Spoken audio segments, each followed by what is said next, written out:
प्रणाम, अभिनंदन, हार्दिक स्वागत सभी का। सबको प्रणाम। मनमोहक कृतियों का पटल, मोहन कीर्ति पटल पर जुड़े समस्त कीर्तिकारों को मेरा प्रणाम पहुँचे। आज 1662वां कार्यक्रम है। 5वें वर्ष की 252वीं शाम है। आज यह 3 अप्रैल 2026 का दिन है और पुस्तक समीक्षा का क्रम आजकल मोहन कीर्ति पटल पर चला है।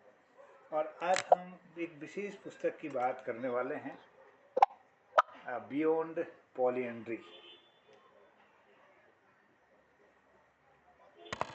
यह विशेष पुस्तक है और उसके रचनाकार हैं आदरणीय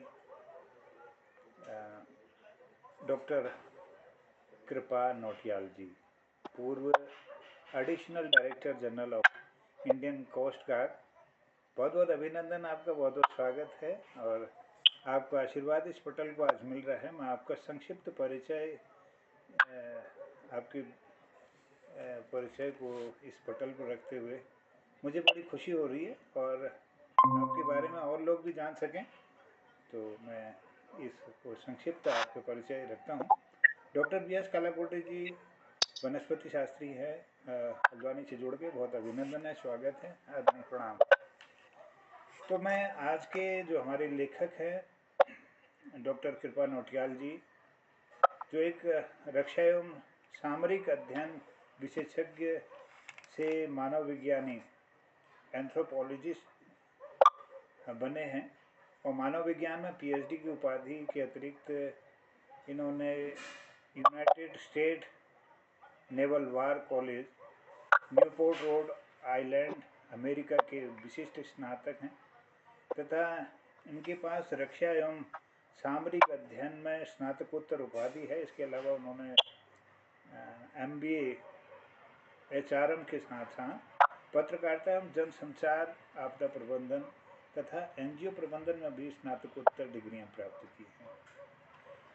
इन्होंने लगभग 4 दशकों तक राष्ट्र की सेवा की और जिसके लिए उन्हें भारत के राष्ट्रपति द्वारा बार बार विशिष्ट एवं उत्कृष्ट सेवा पदकों से सम्मानित किया गया। और सेवानिवृत्ति के समय ये अतिरिक्त महानिदेशक 3 स्टार रैंक, जो सेना में लेफ्टिनेंट जनरल या नौसेना में वाइस एडमिरल के समकक्ष है, के पद पर आसीन थे और उन्हें भारतीय तट रक्षक के 5 प्रमुख परिचालन बैंडों एवं क्षेत्रों में से 4 का नेतृत्व करने का विशिष्ट गौरव प्राप्त है।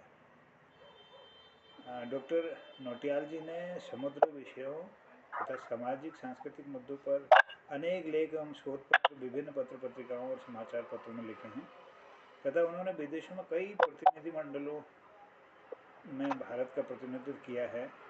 अंडमान एवं निकोबार द्वीप समूह में 5 वर्षों से अधिक की नियुक्ति के दौरान उन्होंने यहाँ की विभिन्न जनजातीय समुदायों के साथ व्यापक संवाद स्थापित किया और जिसने उन्हें मानव विज्ञान में शोध करने के लिए प्रेरित किया। और आपने हिमालयी जनजाति पर अध्ययन किया है और उनके डायरेक्ट शोध पर आधारित आपकी पुस्तक beyond polyandry, changing profile of an ethnic Himalayan tribes का विमोचन उत्तराखंड के माननीय राज्यपाल जी द्वारा किया गया। और इस पुस्तक की आज हम विशेष चर्चा कर रहे हैं मोहन कीर्ति पटल पर और हमारे बीच डॉक्टर कृपा नौटियाल जी। मैं बहुत बहुत अभिनंदन करता हूँ, स्वागत करता हूँ और यह भी निवेदन करता हूँ कि आपके मन में यह विचार क्यों आया कि इस पुस्तक के विषय को आपने चयन किया और क्या क्या आपने इसमें सामाजिक तत्वों को समाहित किया है और उसमें पाठकों के लिए कैसे उपयोगी है और कई प्रकार से जो हमारे शोधार्थी हैं और विभिन्न सामाजिक विषयों में जो लोग अध्ययन कर रहे हैं उनके लिए किस प्रकार उपयोगी हो सकती है और कैसे प्राप्त की जा सकती है। यह किताब आपकी अंग्रेजी भाषा में है और मुझे लगता है कि आपका हिंदी संस्करण भी इसमें आ रहा होगा। तो मैं बहुत अभिनंदन के साथ स्वागत करता हूँ। आपसे अनुरोध के साथ ये निवेदन है कि आप विस्तार पूर्वक 50 मिनट इस पुस्तक को लगातार हम सबको जानकारी देकर कृतार्थ करेंगे। बहुत बहुत अभिनंदन है, स्वागत है आपका, प्रणाम, जय। धन्यवाद मोहन जी। आप मैं ऑडिबल हूँ, सुनाई दे रहा है अच्छे से सभी को? सभी जो साथी लोग जुड़े हैं उन सबको मेरा धन्यवाद। और मैं सबसे पहले मोहन जी का और विवेक जी का धन्यवाद करना चाहूंगा जिन्होंने मुझे मौका दिया। मुझे तो अभी पता लग रहा है, मैं पढ़ ही रहा था मोहन जी के बारे में। हम तो बिल्कुल आपके सामने एक छोटी सी धूल के कण के बराबर है। जितनी ख्याति आपको प्राप्त है साहित्य में, तो हम सीखेंगे। मैंने इसलिए हाँ किया कि इतने विद्वान अगर बुला रहे हैं तो हमें कुछ सीखने को मिलेगा। एक छोटी सी पहल थी मेरी तरफ से। मैं तो एक वर्दीधारी ऑफिसर रहा हूँ। 4 डिकेड, 4 दशक वर्दी में देश की सेवा की है।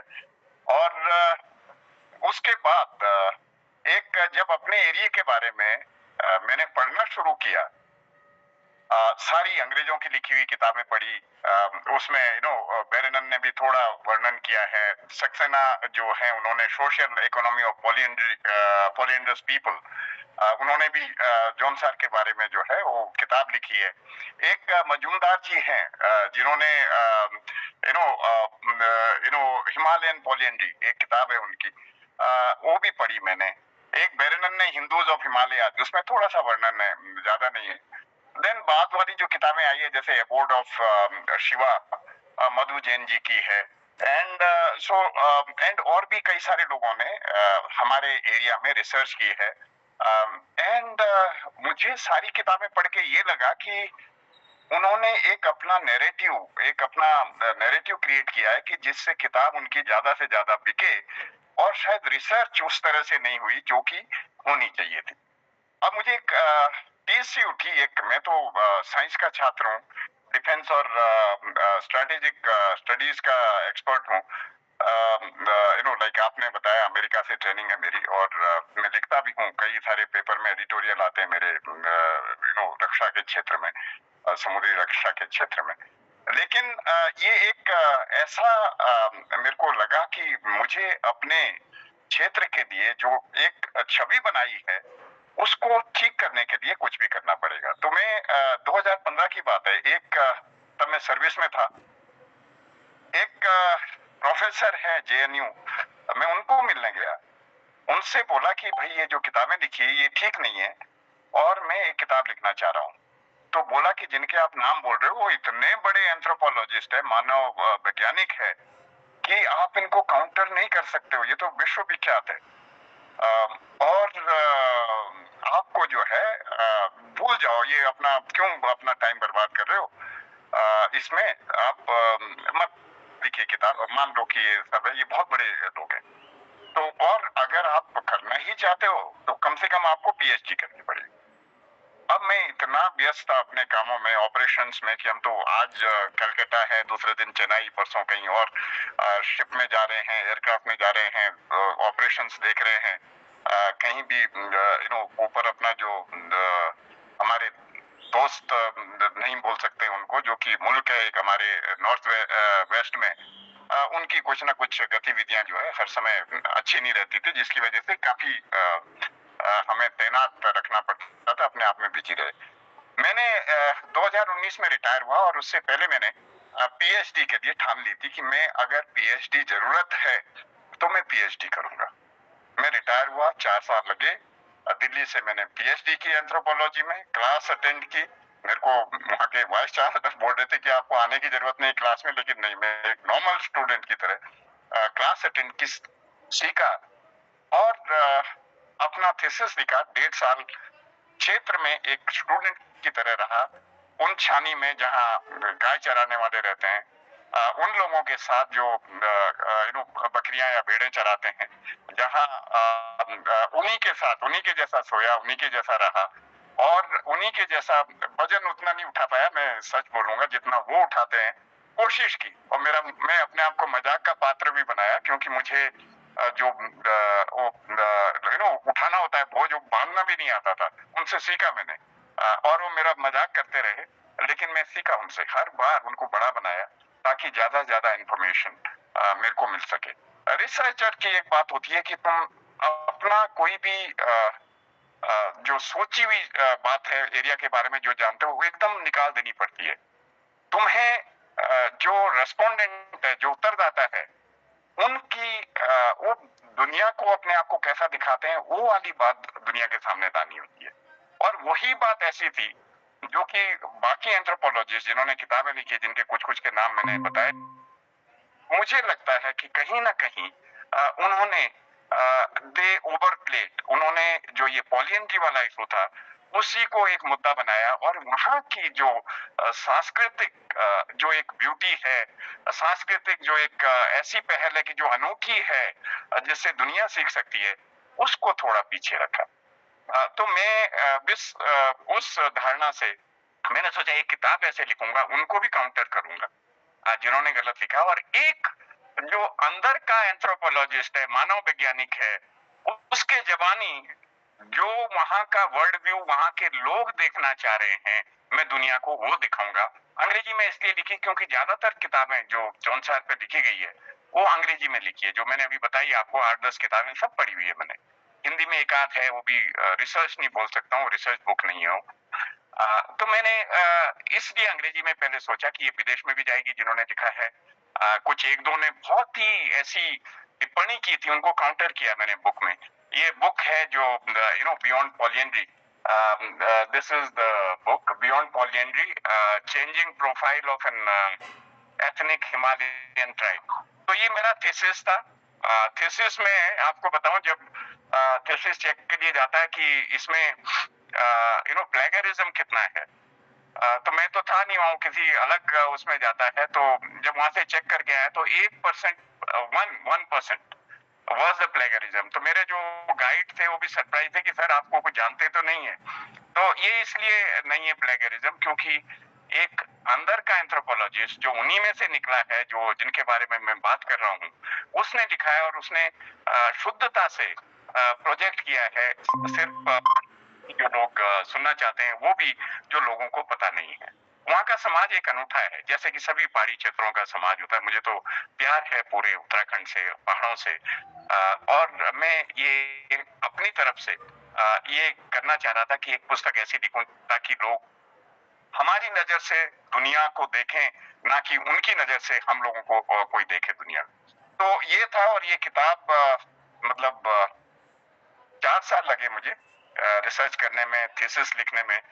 फिर मैंने बुक लिखनी शुरू की, लॉकडाउन में लिखी, और उसके बाद गवर्नर साहब ने बोला मैं रिलीज करूंगा। काफी लोग आए थे अटेंड करने, और उन्होंने रिलीज की है, और काफी जिन्होंने पढ़ी है, ऑनलाइन भी मैंने देखा है कि बहुत अच्छे रिव्यू आए हैं, काफी अच्छे रिव्यू है।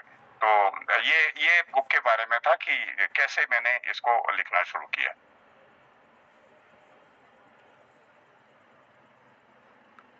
इसमें ये सुनना चाहते हैं कि क्या है बुक में या किस तरह का? जी जी जी जी सर जी बिल्कुल। ओके ओके ओके सर, ये पर्पस तो आपने बता दिया, इसमें क्या क्या चीजें आपने इंक्लूड की हैं और किस प्रकार से ये कॉमन आदमी को फायदेमंद है।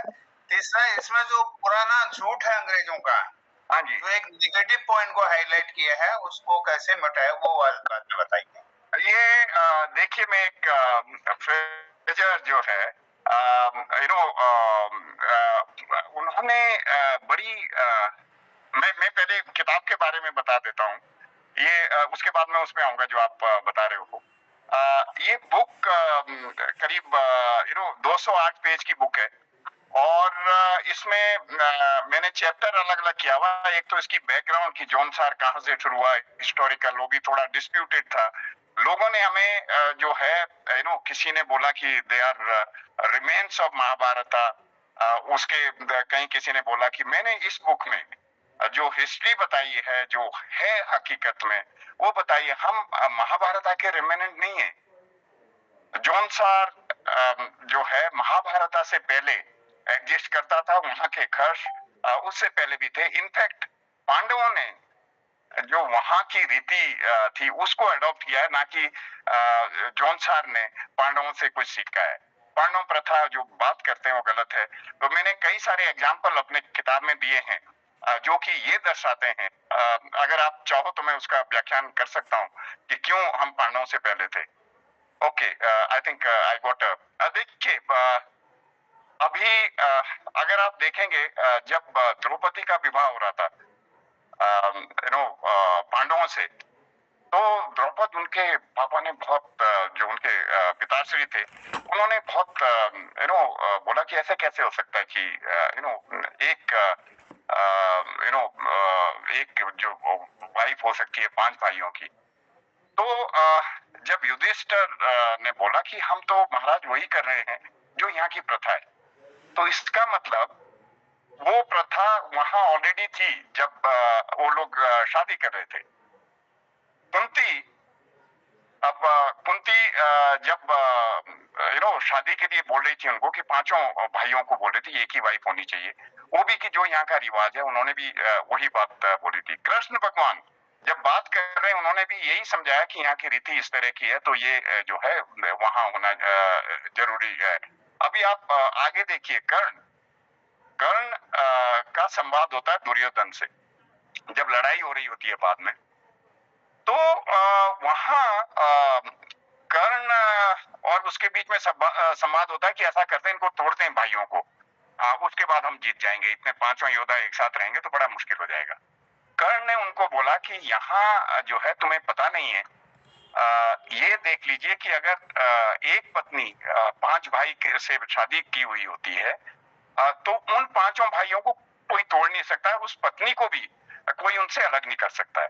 तो वो उनको कैसे पता कर्ण को? इसका मतलब वो वहां के रीति रिवाज जानते थे। तो ऐसे कई सारे एग्जाम्पल है जो मैंने कोट किए हैं बुक में, और जिसमें ये प्रूफ किया है कि जो जौनसारी या खर्ष वहां के जो थे, वो पांडवों से भी पहले के वहां थे, ना कि पांडवों के रेमिनेंट्स है, ना कि जिस तरह से ये एंथ्रोपोलॉजिस्ट ने दिया है वो उस तरह की बात है ना। एक विशेषज्ञ हैं जो एंथ्रोपोलॉजिस्ट विदेश के, उन्होंने एक बड़ी ही मतलब खराब टिप्पणी की थी कि ये तो बहुत ही वैसे लोग हैं जिनमें इस तरह का कल्चर रहता है, बाकी ठीक है, वहाँ की जलवायु अच्छी है, हार्ड वर्किंग है, पर इतने खराब कैसे रह सकते हैं। तो मैंने क्या किया कि उनको तो जवाब दिया ही, उनकी संस्कृति को भी मैंने थोड़ा सा टटोला। अगर आप देखिए, स्पार्टा में कई भाइयों की एक ही बीवी होती थी। ब्रिटेन में ये जो है इस तरह की पद्धति थी। ग्रीस में भी इस तरह का जो है था। आज के दिन अगर मैं आपको बताऊं तो 57 कम्युनिटीज ऐसी है जिसमें आज की बात कर रहा हूं मैं, 2011 की रिसर्च है, जिसमें आज भी पॉलीएंड्री चल रही है। जौनसार में तो विलुप्त हो चुकी है, अभी 2-3 रिसर्च आ गई है जिसमें ये बिल्कुल हो गया है कि वहां पर नहीं है। लेकिन 57 कम्युनिटी ऐसी है, और आप देख लो, टोडा देख लो, you see Nairs in the south, Tibetans, there is number of places in Punjab में जहां ये अभी भी चल रही है। तो ये जो है कोई ऐसा हो नहीं था, बट उसी के ऊपर फिक्सेटेड रहना, ये मेरा ये था कि उससे आगे इस कल्चर को देखिए। इस कल्चर का तो जो विदेशियों ने दिखा था उसका मैंने जवाब मेरे बुक में ही दिया है, और वो बोला कि तुम्हारी संस्कृति से हमारी संस्कृति अच्छी है। अगर आप देखिए, जौनसार मैं बोलता हूँ कि डेवलप सोसाइटीज, सबसे डेवलप सोसाइटीज रिमोट जगह में जो पहाड़ी रह रहे हैं, जो बहुत सुदूर जगह में रह रहे हैं, वो डेवलप सोसाइटी है। डेवलप वो नहीं है जरा सी आपत्ति आ जाए रोने लग जाए कि अब अगर गैस नहीं मिल रही है तो खाना कैसे पकाएंगे। डेवलप सोसाइटी वो है जो ये छोटी मोटी चीजों की परवाह नहीं करते हैं, जो क्रिएट करते हैं सिचुएशन, जो एडवर्स सिचुएशन है उसमें औरों को प्रेरणा देती है जीने की। जौन सारी सोसाइटी की बात करूं, वहां आज अगर गैस नहीं जाएगी तो लकड़ी जंगल से लाके लोग अपना खाना पकाएंगे। वहां कोई टेंशन ही नहीं है, जैसे यहाँ तबाही हो रही है कि गैस नहीं आएगी तो ये होगा, कुछ नहीं होगा। वहां का जो समाज है, मैं आपको बताऊं, जौनसार का समाज सिर्फ नमक और कपड़ा उनको बाहर से लाना पड़ता था, वो भी सूती कपड़ा। बाकी सारी चीजें वो वहीं होती थी, इंक्लूडिंग लाइट। जो देवदार के पेड़ का जो वो होता था, उससे लाइट करते थे। वो अपने ऊनी कपड़े खुद बनाते थे, अपने जूते खुद ही बनाते थे, अपना पूरा उनका सेल्फ खाना जो होता था वो उसी से पूरा करते थे। उसमें गाय दूध वगैरह जितना भी वो खाना था, कुछ भी बाहर की जरूरत नहीं थी, नमक और सूती कपड़े के सिवाय। और रात को जो पुराना टाइम था, वो उन्होंने सिर्फ नमक के दिए, वो भी उसमें आते थे। तो जौन सा सेल्फ सफिशिएंट रहा है। और आपस में जो मैं इसलिए बोल रहा हूँ डेवलप सोसाइटी है, जितनी भी रिमोट जगह में रहती है, यहाँ देखिए आप जो प्लेन्स में जो डेवलप बोल रहे हैं लोग रहते हैं, वहां पड़ोसी पड़ोसी को नहीं जानता है। शादी हो रही होगी तो कार्ड देके आपको घर जाएंगे तो मेहमान की तरह आएंगे, कभी ये कोई पूछ के नहीं देखेगा कि कोई जरूरत तो नहीं है, कुछ कर सकते हैं, वो कुछ नहीं है। तुम अकेला दौड़ते रहोगे हर जगह, जहां जहां भी पैसा देना है। अब देखिए आप कंपेयर कीजिए पहाड़ों पे कैसे होता है, जौनसार में कैसे होता है। मैं इसलिए डेवलप सोसाइटी बोल रहा हूँ। और हमें क्या सीखना है जो अपने आप को बोल रहे हैं प्लेन्स में आके हम अंग्रेजी बोलना सीख लें और बोल दें कि डेवलप हो गए, नहीं। मानसिकता डेवलप नहीं हुई है। अंग्रेजी बोल के तुमने वेस्टर्न कल्चर जरूर अडॉप्ट कर लिया है, मानसिकता डेवलप नहीं हुई। अब वहां देखिए क्या होता है। शादी मैंने अपने बच्चे की शादी वहां गांव में जाके की, बॉम्बे में शादी हुई थी, उसकी बाहर की लड़की है। तो मैंने बोला कि नहीं, बड़ा बेटा है तो हमारे रिवाज है कि बड़े बेटे की शादी, उसको बाज दिया, पहली शादी बाजिया का जो जोड़ा या उस तरह का नाम देते हैं। और दुल्हन दूल्हे के घर आती है। अब ये देखिए कि ये इतना बड़ी शादी थी, उसमें 5-6 हजार लोग आए, 5 से 6 हजार लोग आते हैं गांव में। अब वो कैसे पूरा होगा, मुझे खुद डर था। जब मैं मीटिंग करने गांव गया, तब मैं सर्विस में ही था, 2015 की बात है। तो मीटिंग हुई गांव में, तो मैंने बोला कि अब पता नहीं कैसे होगा, बाहर तो कर लूंगा मैं, लेकिन गांव में मुश्किल होगा। उन्होंने बोला चिंता नहीं हो। मीटिंग में सब एक एक करके खड़े हुए। उन्होंने बोला हम है ना, आप चिंता मत कीजिए, वो सब हो जाएगा। एक एक चीज उसी दिन शाम को बैठ के, जब मैं घर गया था शादी से 2 महीने पहले, उन्होंने बोला कितना लोग आ रहे हैं, उनका अपना हिसाब है, पर हेड कितना लगेगा, कितना कौन कौन सी चीज कितनी कितनी चाहिए, और वो कितने दिन पहले आ जाएंगे, सामान रेडी रहना चाहिए। शादी से 3 दिन पहले पूरा जो स्टोर है वो टेक ओवर हो जाता है भाई, गांव वाले ले लेते हैं। वो जो खाना बनाने वाले हैं, खत होती है, खत इज कांग्रीगेशन ऑफ 13-14 गांव का मिलके एक खत बोलते हैं हमारे यहाँ। आपके यहाँ शायद कुछ और हर रीजन में अलग अलग है। उसमें ये सबको पता है कि कौन अच्छा खाना बनाता है, कौन अच्छा सर्व करने वाला है, कौन से किस चीज में स्पेशलिटी है। तो उनको बुला लिया जाता है कुक और स्टीवर्ड, दे आर रसवाड़ बोलते हैं उनको। एंड वो आते हैं, जो घर वाले हैं वो कोई काम नहीं करते हैं। घर वाले सबके पास जाके जब खाना खा रहे होंगे तो हाथ जोड़ के हम्बलनेस देखिए आप, वो खर्चा इतना किया होगा, हम्बलनेस देखिए कि वो बोलते हैं कि समझ लेना कि एक दिन हमारे गरीब के घर आके आपने एक दिन बहुत बुरी तरह से गुजारा है, माफ कर देना अगर खाने में कोई कमी रह गई होगी।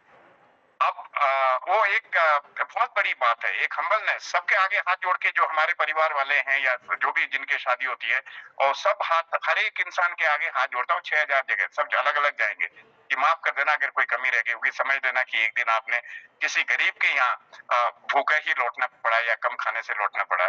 तो इस तरह की प्रथा है। और वो 2 दिन तक चलता रहता है पूरा, गाने बजाने भी चल रहे हैं, गांव के ही बाजगी होंगे, सब कुछ चल रहा है। जो घर वाले हैं वो कहीं इन्वॉल्व नहीं है। घर वाले सिर्फ मेहमानों को एंटरटेन कर रहे हैं, सबको धन्यवाद दे रहे हैं कि वो आए। और शादी जो है 2 दिन बाद जो रसवाड़ है करीब, उसमें भी 60-70 या कई बार 100 से ऊपर होते हैं। उनका अलग से एक बार थैंक्स गिविंग होता है, जो कि रसवाड़ ब्याई बोलते हैं, जो कि एक उनका भोज होता है, जो कि जिन लोगों ने हेल्प की है। और एक भी पैसा नहीं लेते हैं उसका।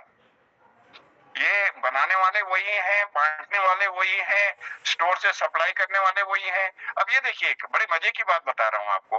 अब हमारे यहाँ पहाड़ों में घी और मटन का रिवाज बहुत ज्यादा है। अब बोझ आ जाएगा परिवार में, क्योंकि मटन और घी बहुत महंगा है। जिस भी घर में पहली शादी हो रही है या 5 या 6 हजार लोग आने वाले हैं, उसके जितने रिश्तेदार हैं वो 2 साल पहले से ये शुरू कर देंगे कि भाई उनके यहाँ पहली शादी है, इनको मैं 100 केजी घी जो है, गाय का शुद्ध घी घर का बना हुआ, मैं दूंगा। तो सारे रिश्तेदार इस तरह से कर लेते हैं और घी पूरा रिश्तेदारों के थ्रू आ जाता है, और वो जब दूसरों की शादी होगी वो धीरे धीरे करके वो भी वापस देते जाएंगे। मटन खाते हैं बहुत, तो वो जो ध्यानी बोलते हैं या लड़कियां जो घर की है, उनके घर से, मामा के घर से वो आते हैं ताकि उनके ऊपर बोझ ना पड़े। कुछ तो खर्चा होता है छोटा मोटा, लेकिन ज्यादातर वो बाहर के लोग, गांव वाले, अगर कहीं अनाज का ऐसा ना हो कि बाहर से खरीदना पड़े, हमारे घर से वो आके पूरी सहायता करते हैं और किसी को बताएंगे नहीं। एक जो डेवलप सोसाइटी की मैं बात कर रहा हूँ, देखिए कितना, शादी हो रही थी तो उससे पहले जो रिश्तेदार हैं वो मिलने आए। वो ये नहीं बोलते हैं कि जैसे आजकल का दिखावा है कि भाई तुम्हारी शादी हो रही है, चाहिए कुछ तो बताओ। नहीं, वो तो डेवलप सोसाइटी में होता है, जो so called develop society in the plains, वहां ऐसा नहीं बोलते। उस सोसाइटी की जो मैं बात कर रहा हूँ, जौनसारी सोसाइटी, वहां जो लोग आए मेरे पास, बुजुर्ग या जिन्होंने भी बात की कि ऐसा है, हमारी फसल थोड़ी अच्छी हुई थी, हम तो बैंक में भी नहीं जाते हैं, कुछ ये 1-2 लाख रुपए रख लो बेटा, काम आएंगे, मतलब रख लेना और इसको खर्च कर लेना, 5 साल बाद आऊंगा मैं लेने। वो ये नहीं तुम्हारे ऊपर दबाव बनाना चाह रहे हैं कि मैं तुम्हारे ऊपर एहसान कर रहा हूँ, वो फिर भी एक हम्बलनेस ऐसी है कि देखो मैं दे तो रहा हूँ तुम्हें, मुझे ये पता है कि तुम्हें जरूरत है, लेकिन वो एक दिखावा नहीं कर रहे हैं कि मैं तेरे जरूरत में काम आ रहा हूँ। नहीं, वो अपनी परेशानी बता रहा, मेरे घर में तो बैंक भी नहीं है, बैंक जाना नहीं आता, इसको रख ले, तो 5 साल बाद मैं बात करूंगा, 5 साल बाद मेरी बेटे की शादी होगी तब लूंगा। तो ये डेवलप सोसाइटी ऐसी होनी चाहिए, ना कि वो जहां एक दूसरे को लूटने में और उसमें लगे रहते हैं। घर में कोई आपदा हो जाए, जौन साहब की बात कर रहा हूँ, सभी जगह ऐसा ही है। अगर गांव में, मैं अभी हमारे चाचा थे जो मेरे फादर की जनरेशन के लास्ट थे, उनकी डेथ हुई कुछ दिनों पहले। मैं 13 दिन घर में ही था, और हर गांव के लोग, हर परिवार के पूरे खत से लोग आते हैं कंडोलेंस देने के लिए, और तुम वहां रहोगे, और वो एक ऐसी प्रथा है कि तुम थोड़ी देर भी एक एक करके पूरे गांव के गांव 100 लोग आ रहे हैं एक साथ, और सब लोग आते हैं रिस्पेक्ट लेने और पे करने अपनी कंडोलेंसेस। और उस समय भी जब डेथ होती है, पूरे गांव के लोग संभालते हैं, जितने भी मेहमान आ रहे हैं उनके लिए चाय खाना जो है वो साथ साथ चलता रहेगा, और परिवार के लोग बैठ के जो बाहर से आ रहे हैं उनका कंडोलेंस सुनते हैं। तो मैं तो इसको मानता हूँ डेवलप सोसाइटी। मेरे लिए डेवलप सोसाइटी वो बाहर की नहीं है जो हम बात कर रहे हैं। और इस बात से विदेश में या देश में भी काफी कुछ सीख है। लोगों को काफी सीख मिलनी चाहिए कि किस तरह से। मैंने एक जो एरिया के बारे में, अगर आपको मालूम नहीं तो मैं बता दूं थोड़ा हिस्टोरिकल पर्सपेक्टिव, अगर ओके, तो अगर आप सुनना चाह रहे हैं तो भी मैं बता देता हूँ। देखिए, ये पहले यामून प्रदेश के नाम से जाना जाता था, देन खश, बाद में दैट इज, मैं त्रेता युग की बात कर रहा हूँ। बाद में इसको अलग अलग जौनसार, जमुना पार, जो जौनसार नाम पड़ा है, जौन सार, मतलब जमुना के उस पार, ये एसेंशियली जौनसार जो है ये टोंस नदी और यमुना नदी के बीच का भाग है। अब अगर आप देखो तो इसमें जौनसार में ये पहले जो है जो टोंस नदी है, टोंस नदी के बारे में आप लोग अगर नहीं जानते हैं, टोंस नदी ये हिमाचल और जौनसार के बीच का और उत्तराखंड के बीच का जो डिवीजन है वो टोंस नदी करती है ना। टोंस नदी तमस रिवर उसका, अगर आप देखिए तो इसका तमस, महाभारत में तमस के नाम से इसको बोला गया है। डार्क रिवर भी बोलते हैं, अंग्रेजों ने उसको डार्क रिवर भी बोला है।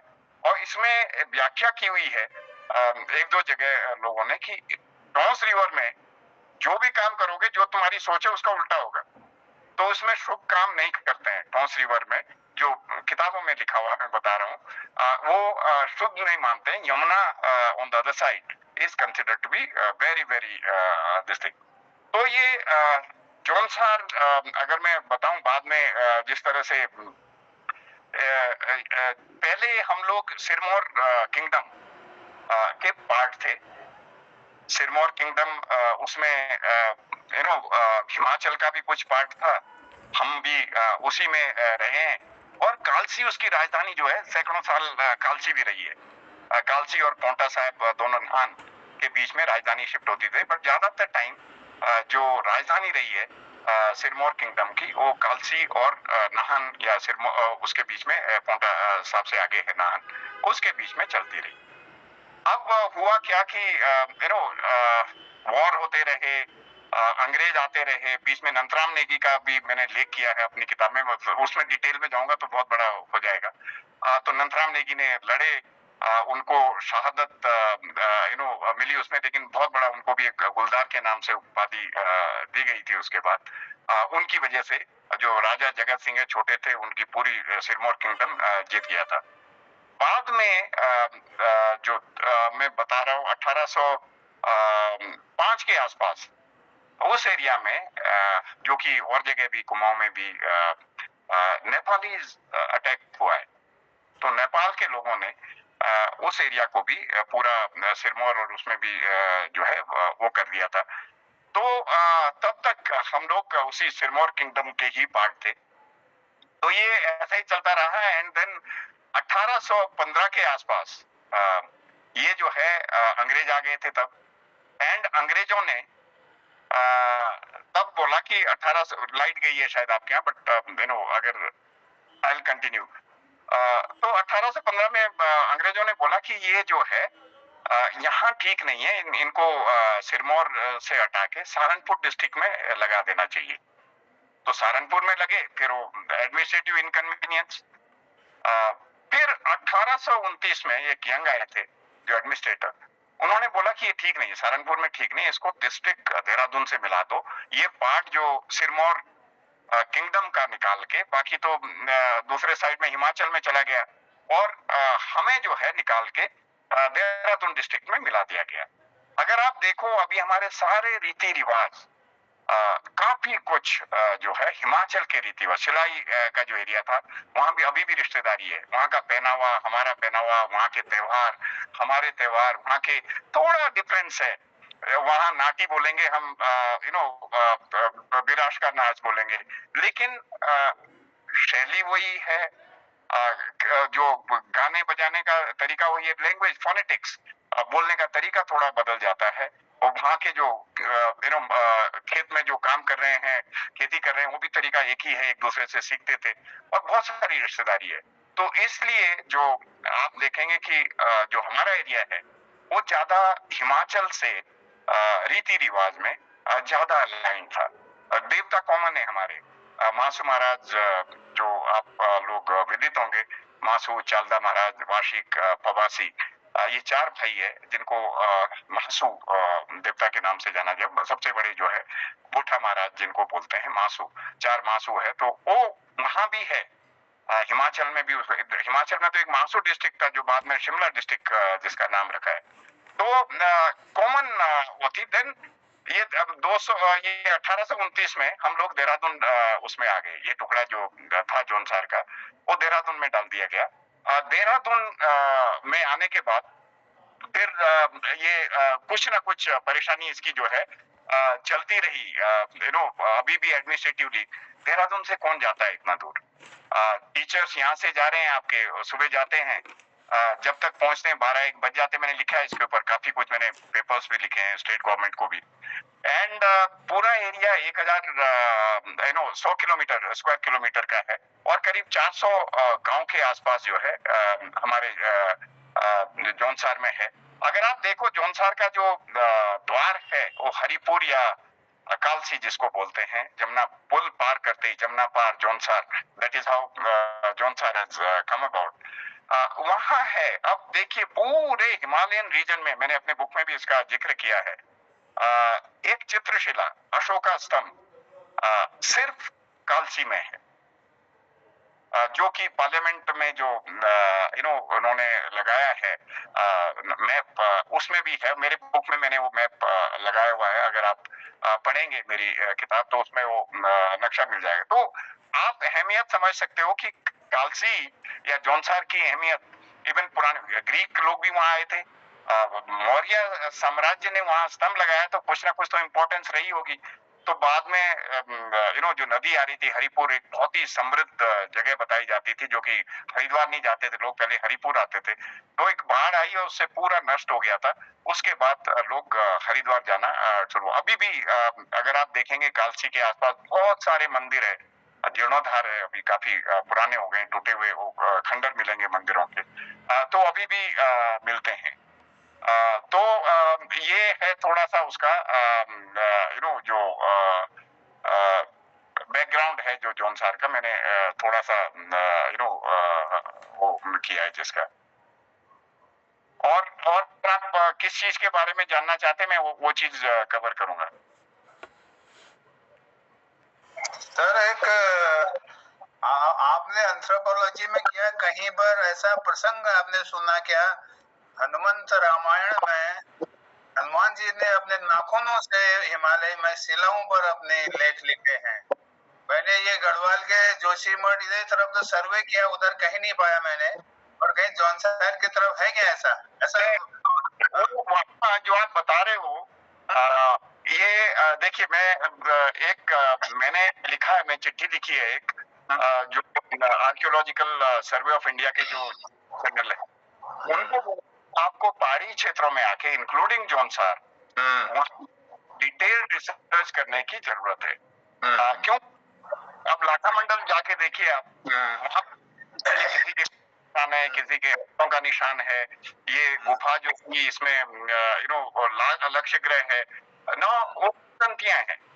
उसको प्रूव करने के लिए कार्बन वो देने पड़ेंगे प्रूफ, कब का है, ऐसे लोग बोल रहे हैं। अब हमारे यहाँ में देखा कई सारी जगह भीम खेलते थे किसी उससे, वो भीमतारा को, अब वो क्यों नाम पड़ा? नाम बिल्कुल पांडव को होते हैं। जो आप हनुमान जी की बात कर रहे हैं, उनका देवी का भी एक प्रकोप है। कहीं राक्षस को मारा है कांडा, जहाँ जगह है उसके पास में, तो उस तरह के नाम है।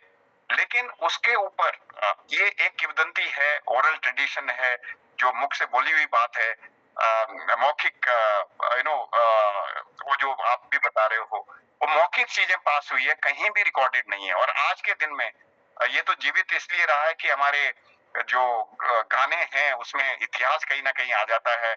वहां से चुन के मैंने वो भी काफी रिसर्च की, उसके ऊपर भी मैंने एक दो गाना इसमें खुद टुकड़े जोड़ जोड़ के वो बना के, जो था कहीं हिमाचल भी गया, अनोल भी गया, बावर में गया, तब मैंने वो पूरा लिखा। इसमें डाला है कि मासू महाराज के जो एक भक्त थे, किस तरह से उन्होंने वो किया। तो ये उसके थ्रू मिला है, ओरल ट्रेडिशन, जो गाने हैं वहाँ के, जो वहाँ की पद्धति है। बाकी ये कई बातें, इसको प्रूव करना उसके लिए एक बहुत अच्छी रिसर्च की जरूरत है, आपको होना पड़ेगा, और ताकि ये प्रूफ हो जाए। कई सारी चीजें ऐसी है जिसके बिल्कुल साक्षात प्रमाण है, लेकिन हम लोग जो रिसर्च कर रहे हैं वो गीत गात तक ही रह रहे हैं। मैंने ये इसलिए पूछा, जब हम जोशीमठ से आगे मल्लारी से भी आगे जाते हैं, सुमिना से पहले राइट हैंड को 10 किलोमीटर जाता है, जो द्रोण पर्वत है, बहुत बड़ा गड्ढा है वहाँ। हाँ, वो बताते हैं संजीव को वहां से लेके गए पहाड़ से। मैं गया हूँ उधर, तो ऐसा लगता है कि वहां से पहाड़ उखाड़ के ले गए हूँ। और ऐसा ही एक जगह है पातालकोट वैली, मध्य प्रदेश के छिंदवाड़ा जिले में, वो भी नॉर्मल हाइट से 1000 फीट नीचे है। वो बोलते हैं ये एक्चुअली सुसैन वैदी ने जो बताया वो संजीवनी यहाँ थी, लेकिन हम बोलते हैं द्रोण पर्वत तो यहाँ पर है। तो ये चीजें पुष्टि करना की बातें हैं, और ये दिखाई देते हैं साक्षात। बिल्कुल आप ये देखिए ना कि कई सारी चीजें ऐसी है, तो जो आप बता रहे हो ये बहुत ही वैलिड चीजें हैं। और इसको पुष्टि करने के लिए ये जो यंगस्टर है, विवेक है, मैं जानता हूँ इन बच्चों में काफी काबिलियत है, जो फ्यूचर जनरेशन है, उनको एक एक टॉपिक ले लेना चाहिए। अब आप देखिए, ये गढ़वाल में भी है, कुमाऊं में भी है, जौनसार में भी है। हमारे यहाँ उनको ओरेकल जो देवता के होते हैं ना, माली बोलते हैं उनको। आपके यहाँ जो जिनमें थोड़ा हिलते भी हैं जब कुछ देवता उन पे आ जाता है, आपके यहाँ होता है इस तरह का? तो रिसर्च वाली बात ये है कि मैंने कोशिश की जानने की। मैं खुद गया, मैं वो जो भी चावल रखने होते हैं उनके आगे, और थोड़ी देर बाद वो जो ओरेकल हैं या माली बोलते हैं हमारे यहाँ, वो हिलने लग जाते हैं ऐसे ऐसे करके, और वो बोलना शुरू कर देंगे। मैं अपनी बात बता रहा हूँ, उन्होंने मेरे को नहीं जानते थे पहली बार जब मैं गया था, ये अपने मासू महाराज के मंदिर में चल रहा, मासू महाराज मेरे बारे में सब कुछ बता दिया उन्होंने, और मेरे को जानते नहीं थे कि तुम कहाँ हो, विदेश गए थे, कब क्या हुआ, कितने क्या है, और तुम्हारा ये हमने तब ठीक किया। नो, अब उसमें तो डाउट कर ही नहीं सकते हो, बिकॉज हाथ कंगन को आरसी की जरूरत नहीं है। अब मेरे जो जहन में बात आई है, जैसे आपके जहन में आ रही है, वो ये कि एक नॉर्मल आदमी, आप और हम जैसा, हमसे नॉर्मल बात कर रहा है, और जब वो ट्रांस में चला जाता है, जैसे ही वो अपना याद करके भगवान को, और जैसे हिलने लग जाता है, उसके अंदर वो डेटी आ जाते हैं, वो भगवान मतलब जो देवता है उसके अंदर आ जाते हैं।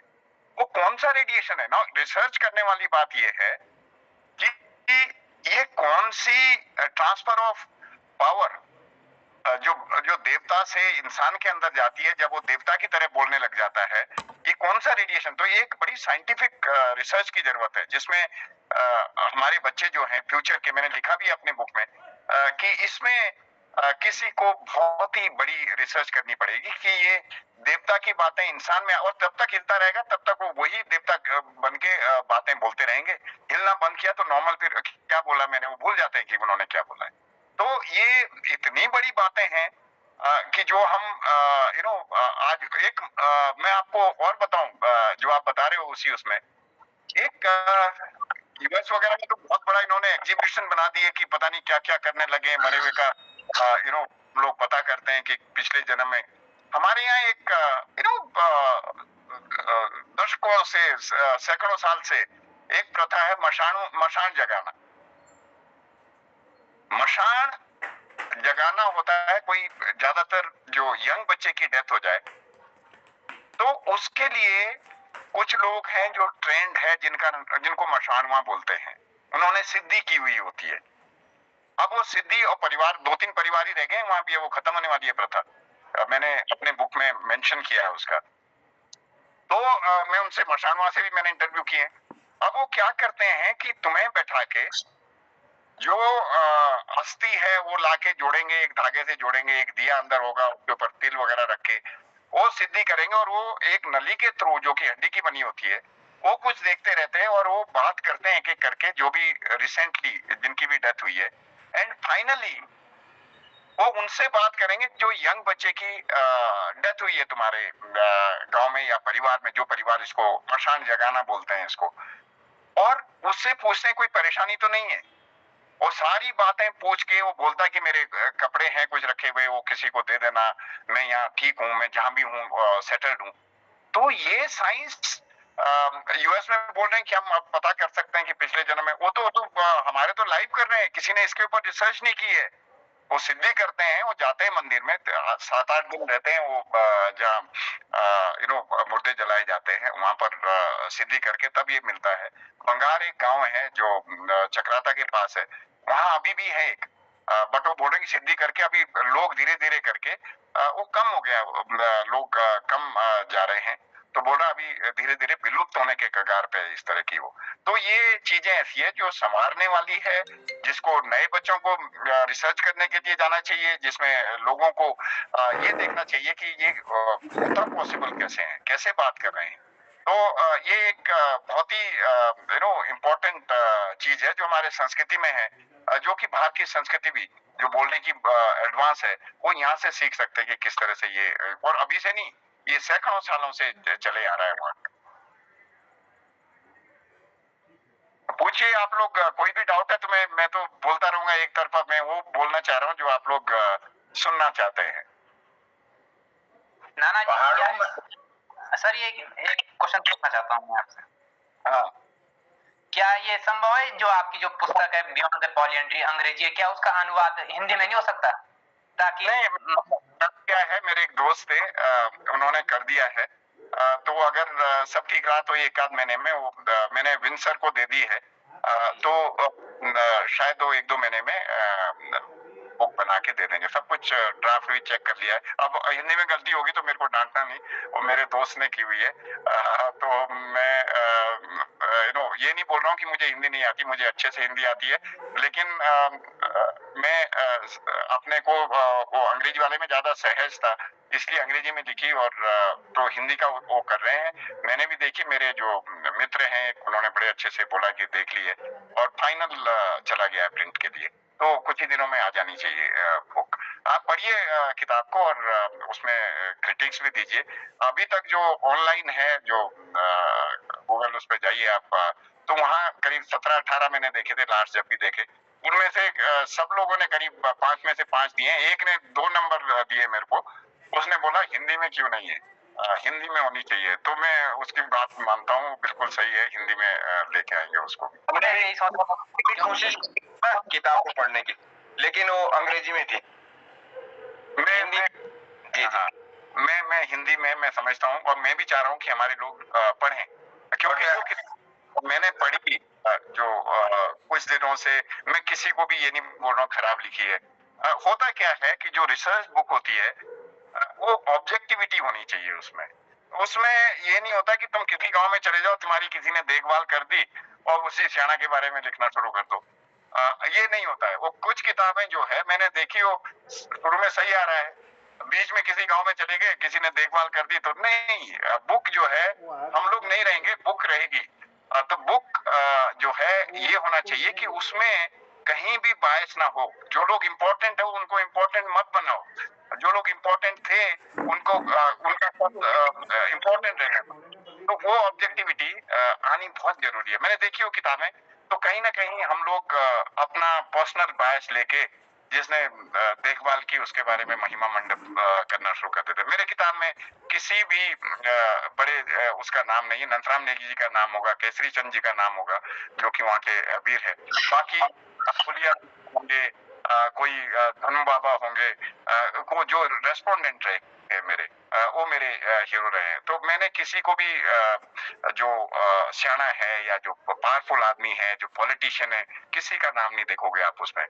तो एक ऑब्जेक्टिव है, एक रिसर्च जिनको आती है रिसर्च के दायरे से, और रिसर्च करने के लिए आपको जो उत्तरदाता है उनके साथ बहुत टाइम, उनकी मनोस्थिति समझनी होती है, उनके वर्ल्ड व्यू, उनका वो दुनिया को किस तरह से देखते हैं, तुम्हें ये समझना होगा। मैं बार बार अपने आप को बोलता था ये तो मुझे आता है घास काटना, लेकिन मैं बार बार ये बोलता था कि नहीं, मुझे नहीं आता है, मैं वो करूंगा जो ये कैसे सिखाते हैं मेरे को। ये अगर खेत में हल जोतना है, वो कैसे, कौन सी फसल कैसे होती है, वो सारी चीजें मैंने अपनी बुक में डाली। और सब चीजें अच्छी नहीं है।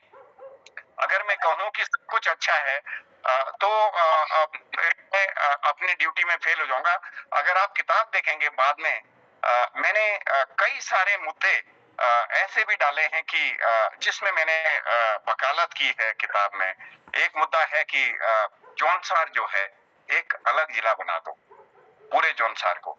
100 वर्ग किलोमीटर का एरिया है, 400 के आसपास गांव है, यहाँ से टीचर वहां जा नहीं रहे, धीरे धीरे स्कूल बंद हो रहे हैं। मैंने डिटेल दी हुई है, मैंने गवर्नर साहब को भी चिट्ठी लिखी है, मैं न्यूज़पेपर में भी मेरे आर्टिकल आए हैं इस बारे में। जब तक वो नहीं होगा, यहाँ से देहरादून से किसी को कोई तकलीफ नहीं है। तकलीफ है तो उस वहाँ के किसान को है, वहाँ के रहने वाले लोगों को है। उनके बच्चे पढ़ नहीं पा रहे हैं और वो बच्चे नीचे भेज रहे हैं, प्लेन्स में भेज रहे हैं। वो प्लेन्स का कल्चर अडॉप्ट कर रहे हैं। प्लेन्स में शराब नशे में 50 से 60% बच्चे उसमें चले गए हैं, और उनको सिर्फ एक चीज आती है, क्या कर रहे हो, किस चीज की तैयारी कर रहे हो, 1 डे एग्जाम की। ये होता क्या है, कहां से कॉन्सेप्ट आया है? उनकी काउंसलिंग भी प्रॉपर नहीं है, पेरेंट्स साथ में नहीं तो देखभाल भी नहीं हो पा रही है। तो उनको बिगड़ने के बड़े चांसेस है। अगर वहीं स्कूली शिक्षा अच्छी हो जाए, जो कि हम तो वहीं के पढ़े हुए हैं, गांव से ही 5वीं किया, 6ठी से हमने अंग्रेजी का ABCD लिखना शुरू किया है। पढ़ाई अच्छी थी, लोग डेडिकेटेड थे। आज तो टीचर भी प्रधान से मिलके वो पैसे दे देते हैं, वो आए ना आए तो बराबर है। सब लोग करप्शन में लिप्त हैं। जितने भी लोग जिन पे जो प्रधान बन जाते हैं सबसे पहले गाड़ी खरीद लेते हैं और वो नीचे आ जाते हैं, सबसे पहले विकास नगर या देहरादून में अपना मकान दे देते हैं। कौन चिंता करता है वहां की? और सब सांठ गांठ है, ब्लॉक में खुलेआम पैसे ले रहे हो, 30 से 40% वहां देने पड़ते हैं। कोई भी प्रोजेक्ट है, क्यों आवाज नहीं उठा रहे हो? कोई भी हम लोग जो पढ़े लिखे हैं, और सब वो डर ये है कि गांव में जाएंगे, कहीं गांव में ऐसा ना हो कि अलग कर दें, वो हो जाओ अलग। अगर कोई प्रेशर ये डाल रहा है कि अगर तुम इस चीज की गलत काम की कंप्लेन करेंगे तो तुम्हें गांव से अलग कर देंगे, हिम्मत रखो अलग होने की, अगर सही चीज के लिए उठना है तो। कुछ चीजें ऐसी है जो हमें ठीक करनी पड़ेगी, और वो ये जो समाज जो मैं बोल रहा हूँ, जो आप लोग पढ़े लिखे हैं जिस भी एरिया के, जगह ये हालत यही की नहीं है, ये कुमाऊं की देख लो, गढ़वाल की देख लो, मैं तो पूरा घूम के आया हूँ। आज हालत ये है, मैंने एक पेपर लिखा है जो कि एक बड़ी अच्छी बुक है, 25 ईयर्स उत्तराखंड, उसमें काफी 25 लेखक है जो उत्तराखंड के जाने माने लेखक है, उन्होंने लिखा उसमें। मैंने उसमें पलायन के ऊपर मैंने भी लिखा है। तो 2000 गांव ऐसे हैं जो खाली हो गए, और अगले बता रहे हैं कि करीब 200 गांव ऐसे हैं जिसमें 50% जनसंख्या रह गई है। जो आपके 5 डिस्ट्रिक्ट है वो चाइना से, मैं जब चमोली, उत्तरकाशी, पिथौरागढ़, चंपावत और उधम सिंह नगर और चंपावत जो है, और कुछ भाग पिथौरागढ़ का, वो नेपाल से मिलता है, और बाकी जो चमोली और ये उत्तरकाशी और पिथौरागढ़ का कुछ भाग वो चाइना से मिलता है। अगर आप देखो, मतलब सभी पहाड़ियों के लिए ये कि वो जो हमारा बॉर्डर का एरिया है, चाहे चाइना के साथ है, या वो खाली हो रहा है। वो क्यों खाली हो रहा है? कि वहाँ सुविधा नहीं है। सुविधा नहीं है पढ़ाने की, सुविधा नहीं है जॉब की, सुविधा नहीं है वहाँ मेडिकल की। तो अगर स्किल डेवलपमेंट वहीं किया जाए तो कल क्या होगा कि कल फौज के लिए जो लोग हैं, जो उस रिमोट जगह में ऊंचाई में रह रहे हैं, जिनको सांस लेने में तकलीफ नहीं होती है, वहाँ जिनको जंगल के रास्ते पता है, वो लोग सबसे सुटेबल होंगे फौज में आने के लिए।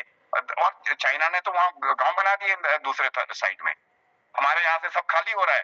तो एक जो स्लाइस, और धीरे धीरे करके एक दिन अपनी बकरी जो है चाइना वाले इधर लेके आएंगे, देखा कि कोई भी नहीं है तो दूसरे दिन उसको स्लाइस, वो बोलते हैं टेक्नो, धीरे धीरे करके एक एक स्लाइस करके आगे बढ़ते जाओ, कि अगर कोई है ही नहीं वहां तो मैंने उसमें सुझाव भी दिए हैं। मैंने मॉडल कुछ जो है, ये सब आप लोगों को भी बता रहा हूँ, किताब पढ़ने का मौका मिलेगा तो 25 ईयर्स ऑफ उत्तराखंड बहुत अच्छी किताब निकल के आई है, काफी अच्छे रिव्यू आ रहे हैं उसके। तो उसमें मैंने मॉडल दिए हैं कुछ। मैंने जापान का मॉडल स्टडी किया, मैंने साउथ कोरिया का मॉडल, नॉर्वे का मॉडल स्टडी किया। पर एक छोटा सा जापान का मॉडल की बात करना चाहूंगा कि उन्होंने क्या किया। उनको यही तकलीफ थी जो उत्तराखंड में आज है, जो कुमाऊं में आज है, जो गढ़वाल में आज है, जो जौनसार में आज है, ऊपर रिमोट एरिया में।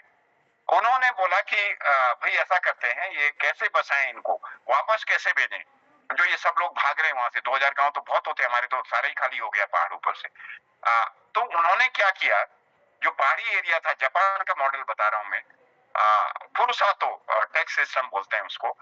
उन्होंने क्या किया कि जैसे आप सब लोग हैं बाहर नौकरी कर रहे हैं, चाहे कुमाऊं से है, जौनसार से है, गढ़वाल से है, उन्होंने बोला कि जो भी आपका गांव है उस गांव में आप अपने इनकम टैक्स का 30% डायरेक्टली भेज सकते हैं, और गवर्नमेंट से वो डिडक्ट हो जाएंगे, और गवर्नमेंट उतने ही पैसे गवर्नमेंट भी वहां देगी तुम्हारे गांव को जितने तुम दे रहे हो। अब हुआ क्या कि उससे अगर वो गवर्नमेंट 30% टैक्स तो तुम तो दे ही रहे हो, जो भी जॉब कर रहे हैं बाहर वो तो टैक्स गवर्नमेंट को दे रहे हैं। उन्होंने बोला नहीं, अपने गांव को दो, और गवर्नमेंट उतने पैसे और डालिए। अब गांव और जो नौकरी वाले हैं वो दोनों मिलकर डिसाइड करते हैं यार क्या करना है, कौन सा प्रोजेक्ट बनाना है, वहां लाइट दें, शिक्षा का साधन सुधारें, मेडिकल की फैसिलिटी सुधारें। और उन्होंने इतना अच्छा हो गया, अभी कोई नीचे आना ही नहीं चाह रहे हैं। और हर 4-5 गांव के बीच में एक ग्रीन बिल्डिंग बना दी उन्होंने, जिसमें 24 आवर्स लाइट रहेगी, जनरेटर नीचे लगे हुए हैं, और उसमें इंटरनेट, हाई स्पीड इंटरनेट दे दिया है, जिससे कि ग्लोबली कनेक्टेड है। तो जो बच्चे नीचे जॉब करने के लिए आ रहे थे वो विदेश से भी कनेक्टेड है, वहीं जाके अपनी मोटरसाइकिल उठा के 4 गांव के बीच में एक होगा, कहाँ जा रहे हो, ऑफिस जा रहे हैं, और वहां जो है अटेंड करते हैं, शाम को घर आ जाते हैं। जितने बुजुर्ग हैं उनके लिए हर गांव में हर दिन एक एम्बुलेंस जाएगी, सब ठीक है, डॉक्टर जाता है पूछने की, और वहाँ हॉस्पिटल भी वहीं खोल रखे हैं। और जो लॉजिस्टिक है वो वहीं के लोग खाने पीने का सामान जो है वो गांव में सप्लाई कर रहे हैं। अब उनकी जिंदगी इतनी अच्छी हो गई है, वो बोल रहे हैं कि हम तो नीचे जाएंगे ही नहीं, वो बस गए अच्छे से। तो ये मैंने कुछ उसमें आइडियाज दिए हैं जो कि मैंने बताया है कि किस तरह से इम्प्लीमेंट कर सकते हैं। और इसमें भी अपनी बुक में भी मैंने 5-6 जो लास्ट चैप्टर है उसमें मैं यही बात कर रहा हूँ कि क्या क्या चीजें, मेडिकल कैसे सुधार सकते हैं। मैं ये इंडिया की ही बात कर रहा हूँ, मेडिकल की बात आप देखिए, एक तो डिफरेंट डिस्ट्रिक्ट रहेगा तो नेचुरली मैनेजमेंट अच्छा रहेगा। मैं इंचार्ज था पूरे वेस्टर्न कोस्ट का, पूरा पाकिस्तान बॉर्डर से लेके कन्याकुमारी तक, और लक्षद्वीप मेरे अंडर में थे वो सारे। तो मैंने लक्षद्वीप में जब भी कोई इमरजेंसी होती है या अंडमान में जब भी इमरजेंसी होती है, वहां हम लोग हेलीकॉप्टर या तो गोवा से लक्षद्वीप चला जाएगा या कोचीन से चला जाएगा। अगर कोई लेडी प्रेग्नेंट है तो उसको इवैक्यूएट कर लेते हैं अगर वहां का हॉस्पिटल नहीं होता है। अब गढ़वाल में की रिमोट जगह, ये पिथौरागढ़ की बात कर रहा हूं मैं, 1 साल में 38 लेडीज ने एम्बुलेंस में डिलीवरी हुई है चलते चलते, पिथौरागढ़ डिस्ट्रिक्ट की। सिर्फ जो मैंने अपने उसमें भी डाला है, अपने जो पेपर मैंने जो आपको बता रहा हूँ, मैं बुक लेके आ जाता हूँ, मैं बुक दिखाता हूँ आपको, मैं लेके आ जाऊँ 2 मिनट में। हाँ जरूर।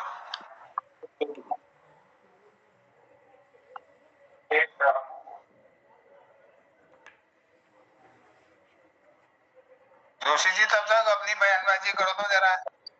हाँ क्वेश्चन रिकवर करना। हाँ, बहुत अच्छी जानकारी दी आदरणीय डॉक्टर। देखिए ये है किताब, एक किताब है, काफी मोटी सी किताब है। वाह, उत्तराखंड द रेट 25 क्या बात। और लुकिंग फॉरवर्ड। तो इसमें 3-4 तो ये इसके राइटर कौन है सर, आप हैं? ये नहीं, राइटर इसके 25 राइटर है। हाँ अच्छा। और इसको क्या है, आर्टिकल है नपचियाल साहब जो है जो कि चीफ सेक्रेटरी रह चुके हैं, इसमें 3-4 चीफ सेक्रेटरी के भी हैं, डीजी पुलिस 2-3 उनके भी हैं, जो यहाँ के जाने माने लोग हैं। सब मेरा भी एक आर्टिकल, मैं ही एक ऐसा हूँ जो जाना माना नहीं हूँ, बाकी सब लोग हैं जिन्होंने। तो ये आज से आप भी जाने माने हो गए। हिंदी में या अंग्रेजी में? ये इसमें कुछ हिंदी में है, कुछ इंग्लिश में है। इसमें हिंदी इंग्लिश दोनों के हैं। एजुकेशन के ऊपर भी जो वाइस चांसलर है 2-3 उन्होंने दिया हुआ है। इसमें मिक्स्ड है हिंदी और इंग्लिश, और बहुत लोग पसंद कर रहे हैं। इसमें पूरे उत्तराखंड की जानकारी जो है, ऑथेंटिक जानकारी, रिसर्च जानकारी इस किताब में, ये मैं बता रहा हूँ आपको, ये दिखाई दे रही है सभी को? जी जी जी जी। तो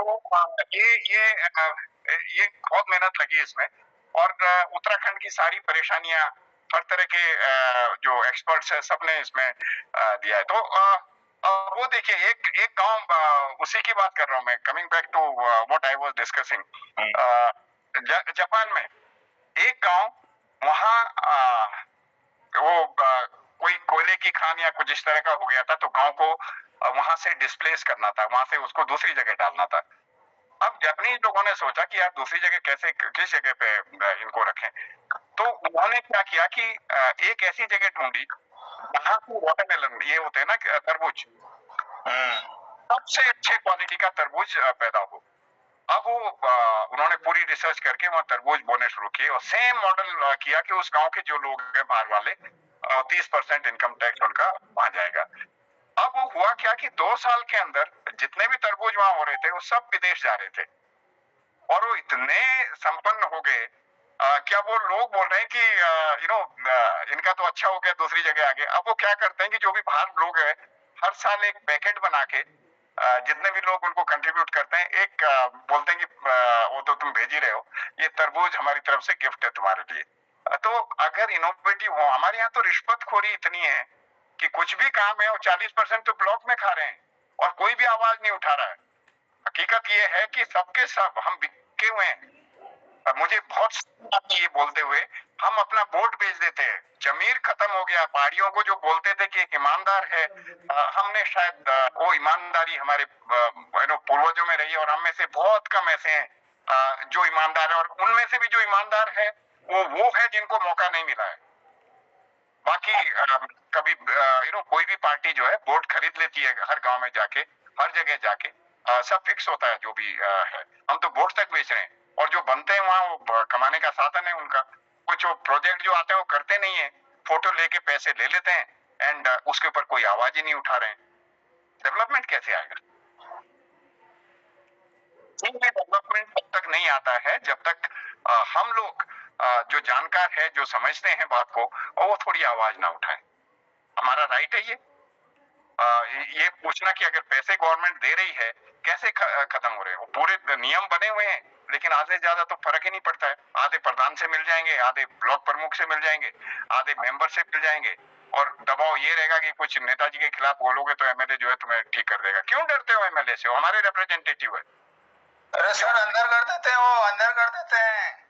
अरे नहीं, उसके लिए थोड़ी मैं आपको बता रहा हूँ, उत्तराखंड में करप्शन के बारे में लिखेंगे तो इससे भी दुगनी बुक बनेगी, इससे बड़ी मोटी दुगनी मोटी बुक बनेगी। इतना है यहाँ पर। लोग जिनको लिखना है वो लिख भी रहे हैं, जो इसके बारे में काफी लोग ऐसे हैं जो लिख रहे हैं, और वो बहुत ही अच्छी बात है जो कर रहे हैं। तो लक्षद्वीप जैसी जगह में भी जो मैं बता रहा था, वहां भी देखिए, बीमार कोई है, हेलीकॉप्टर जाता है, फटाफट जो है उनको कोचीन या न्यू मैंगलोर या गोवा लेके आ जाता है। पहाड़ में आज आज की मैं पिछले साल की बता रहा हूँ, जहाँ 50 से ऊपर महिलाएं जो है उसमें चलती एम्बुलेंस में जन्म दे रही है बच्चों को। आधे तो अभी भी नहीं पहुंच पा रही, और उसको आप ये देखिए, आपकी अगर कोई लेडी है जिसको प्रसव पीड़ा हो रही है, उसको लेडीज तो उठा नहीं सकती है पहाड़ी रास्ते में, जेंट्स उठा के, उसको पेन भी हो रहा है। अब एम्बेरसिंग देखो कितना है उस लेडी के लिए। वो सब सहरे, और करीब 12 किलोमीटर पैदल चल के तब कहीं रोड हेड में पहुंचेंगे। गलती से वहां जो है गाड़ी अगर आ भी गई, अगर ब्रेक डाउन हो गया तो कोई रिपेयर के भी साधन नहीं है। तो ये मूलभूत सुविधाएं और जगह अगर है तो यहाँ क्यों नहीं हो सकती है? या हॉस्पिटल अच्छे बना दो। स्किल डेवलपमेंट, मेरा ये कहना है कि अगर पहाड़ों में वहीं स्किल डेवलपमेंट कर दो, कुछ फैक्ट्री वहां खोल दो, शुरू में हो सकता है लॉस में जाए, लेकिन वहां के बच्चे जब कमाना शुरू कर देंगे, बसना भी शुरू हो जाएंगे, और उनके एम्प्लॉयमेंट की अपॉर्चुनिटी वहीं होगी, स्कूल खुद ही अच्छे शुरू हो जाएंगे, एंड उससे डेवलपमेंट सभी का जो है अच्छा हो जाएगा।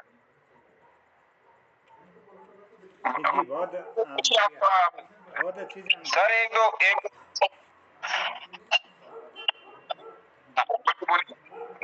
ये तो जो हमारे यहाँ जो पंचायत व्यवस्था है उसमें 4 तंत्रों का जिक्र होता है। ये 4 तंत्रों की क्या स्थिति है इस समय? मतलब कोई बताता कि 2 हिमाचल में, कोई बताता कि 4 संसार में। एक तो ये कंफ्यूज है मेरा। नहीं, बिल्कुल सही बता रहे आप। 4 चंद्रू, ठीक है, चंद्रू 4 ही थे, और इनको जो है पावर्स थी, इनको इनफैक्ट पावर्स टू अरेस्ट, उनके पास जेल भी थी, जो नगो में है चंद्रू, उनके पास तो जेल भी समाल्टा में थे, मुंदान में थे, फिर एक ऊपर बाप के जो थे वो लखवाड़ में, बाद में मुंदान वाले ही वहां शिफ्ट कर दिए गए थे। तो ये चंद्रू जो देखिए, मैं तुम्हें, आप लोगों को पता होगा जो जौनसार के हैं, जो बाहर के हैं, मैं जरा आपको बता दूं ये चंद्रू क्या है। एक रेवेन्यू कलेक्शन का एक सिस्टम था वहां, जो कि सिरमौर राज्य में चला आ रहा था। उसमें क्या होता था कि हर गांव में शाना होता है, शाना मीन्स मुखिया गांव का, और एक खत का भी है, और के ऊपर जो 4 बाबर, उन 4 चौंतरूस के बीच में डिवाइड था कि कितनी खत किस चौंतरू के अंडर में आएगी। तो ये रेवेन्यू कलेक्शन का पहले जो था सिरमौर में था, उसके बाद अंग्रेजों ने वही एडॉप्ट किया, वही मॉडल एडॉप्ट किया। होता क्या था कि जौनसार से जो भी रेवेन्यू कलेक्शन है, हर फैमिली से ये जिम्मेदारी थी गांव के मुखिया की, गांव का जिसको स्याणा बोलते हैं। वो स्याणा जो है रेवेन्यू कलेक्ट करता था। वो पूरा रेवेन्यू हर गांव से कलेक्ट करके, जो मैंने खत का जिक्र किया, खत होती है 13-14 गांव का कांग्रीगेशन और उसका एक मुखिया होता है स्याणा, खत का स्याणा। वो पैसे निकाल के 13 जो है, मान लो 13 गांव एक खत में, वो 13 गांव उस खत के स्याणे को दे देंगे। अब जो 13 गांव को दिए, उसका जो चौंतरू, चारों चौंतरू में से जिसके वो जिम्मेदार है, वो चौंतरू के पास जाते थे और चौंतरू जो है वो कालसी में आके कालसी में वो वहां अंग्रेजों को दे देते थे कालसी में। तो ये था चौंतरू का चारों का। ना हुआ क्या, ये चौंतरू का सिस्टम नो, चौंतरू का जो सिस्टम है